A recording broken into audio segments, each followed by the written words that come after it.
From the All Indiana Podcast Network. The All Indiana Podcast Network. This is the News 8 Daily 8. Now the latest news. Kylie Conway has all the news you need to know. And more. Please stand by. Now, here's Wish TV's Kylie Conway. Hi, this is Kylie Conway, and this is the News 8 Daily 8 for Monday, July 20th. We're going to track a few isolated storms this evening. Severe storms aren't expected for central Indiana, but storms could become strong to severe for southern Indiana with a low of 68 degrees. Tomorrow will be another very warm day. Temperatures in the upper 80s, isolated showers, and storms are possible with a threat for strong to severe storms tomorrow afternoon with a high of 86. Today, police released just how many guns they confiscated Saturday night at the Marion County Fairgrounds. This, as the person shot there that night continues to recover. Police say they confiscated at least 3 9mm handguns. One had a 30-round extended magazine after that shooting. Saturday late afternoon, there was a line of people waiting to get into the fair. The fair had reached attendance capacity due to social distancing requirements, and they were only letting people in as others left. The crowd outside the gate grew restless and stormed the gate. Police also said that 100 to 150 people were gathered outside, and some of them started fighting, and that's when the shots were fired. When the fighting stopped, hundreds of kids were forced out of the fairgrounds into the neighborhood across the street. This incident caught the attention of the fair board, who will now not allow underage kids in the fair next year without an adult. Police have not confirmed the age of the person shot or if that person also had a gun. State health officials confirmed 658 new coronavirus cases today. Those cases are from this past Friday to Sunday. The state saw 927 new confirmed cases yesterday, the second highest total for the state so far. More than 57,200 people have now been diagnosed. 3 more Hoosiers have died. Those deaths happened between July 12th and the 17th. There are now 2,632 deaths confirmed in Indiana. Starting today, masks are required to go inside Walmart and Sam's Club. You may see new health ambassadors at Walmart doors to remind people of the mandate. The same rules take effect today at other retailers like CVS and Walgreens. Kroger will require masks starting Wednesday. Target's rules start August 1st. Some IU Health employees spent time reminding people about the importance of PPE today. The employees gathered in front of IU Health Methodist this morning. They said they wanted to raise awareness about supplies like masks and gloves as COVID-19 cases increase across the state. They say there is no current shortage of supplies at IU Health, but are calling on state leaders and administrators at local hospitals to be proactive in ensuring they have enough supplies to keep workers safe. There were shortages of many PPE items during the beginning of the coronavirus pandemic in March and April, but supplies have increased in the months since. And there's a new resource for Hoosiers to deal with stress and anxiety during the pandemic. The state launched its Be Well Crisis Helpline today. It's available through Indiana 211. By dialing 211, you can talk confidentially with a trained counselor at any time for free. The Family and Social Services Administration says COVID-19 has caused a rise in mental health-related issues. Officials say the counselors will be able to listen, provide support, and promote personal resiliency. In promising developments tonight in the race for a COVID-19 vaccine, scientists at Oxford University say their vaccine shows a protective immune response in hundreds of people. Researchers first started testing the vaccine in April. They say it produced a dual immune response in people aged 18 to 55, and it lasted at least 2 months. Researchers say the vaccine produces neutralizing antibodies to block infection. It also causes a reaction in T cells, which help fight off the virus. Experts still caution that more studies are necessary. And time is running out for millions of jobless Americans who depend on federal support. This is the last week for the $600 bonus added to state unemployment benefits. Congress is now under pressure to act, but the parties seem far from a stimulus package compromise.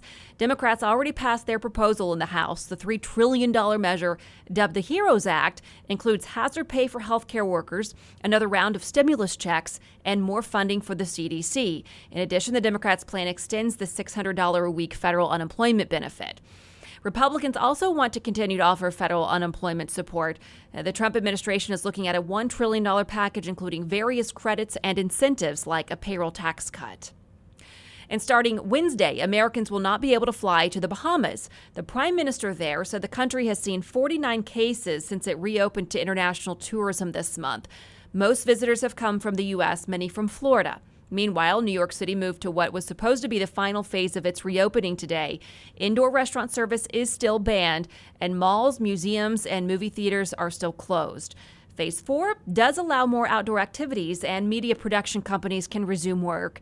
Governor Andrew Cuomo said today the nation is still unprepared to fight COVID-19, saying people are now fleeing to New York to get away from surging cases in their own states.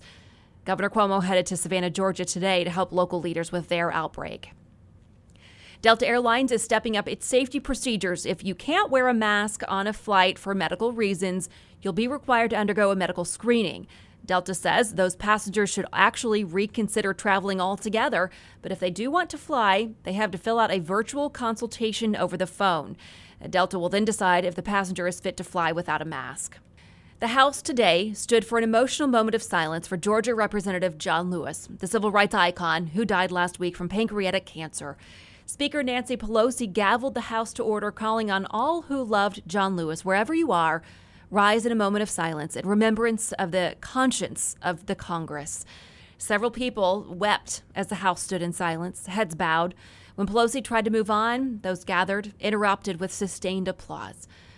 Our hero, our colleague, our brother, our friend received and answered his final summons from God Almighty, said Representative Sanford Bishop, the dean of the Georgia delegation. Lewis, who was 80 years old, died Friday, several months after he was diagnosed with advanced pancreatic cancer. He was the son of a sharecropper. Lewis survived a brutal police beating during a 1965 civil rights march in Selma, Alabama. He represented Georgia in the House since 1987 and was known for his kindness and humility. Chicago's police superintendent is frustrated after a weekend of violence. He says 18 officers had to go to the hospital. There is video that shows a clash between protesters and officers guarding the statue of Christopher Columbus in Grand Park. Protesters tried to topple the statue, and officers used pepper spray and batons to beat protesters. At least 12 people died and 63 people were hurt in shootings throughout the weekend. In a statement, Mayor Lori Lightfoot called this a difficult moment in history. And today she's rejecting a suggestion to dispatch federal troops to Chicago, saying the city doesn't need agents taking people off the street and unlawfully holding them. Trader Joe's says it will change some of its labels that are culturally insensitive. Nearly 3,000 people petitioned the company to do so. The online petition calls the chain's international food branding racist.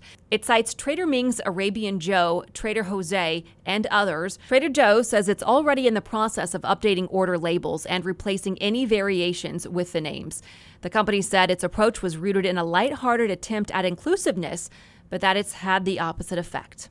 South Korea's first military satellite is now in space. SpaceX launched it from Florida today, and it should have just reached orbit. The satellite is designed to provide secure military communications for South Korea. The United Arab Emirates launched its first interplanetary mission this weekend. A Mars orbiter named Hope is on its way to the Red Planet. The mission had been delayed for 5 days because of bad weather. Hope is set to reach Mars in February, and it should start transmitting Martian atmospheric data by next September. The spacecraft will stay in orbit for a Martian year, or 685 Earth days.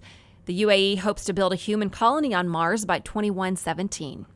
The Pacers are getting ready for their first scrimmage this week. They play Portland on Thursday. Some of the scrimmage rules are different. The NBA is going with 10-minute quarters instead of 12. The league says it's to help keep players from overworking themselves and because some teams don't have full rosters yet. After Portland, the Pacers play Dallas on Sunday, then the Spurs next Tuesday. This has been your News 8 Daily 8 for Wish TV. I'm Kylie Conway, online at wishtv.com, and follow us on Facebook when you search Wish TV.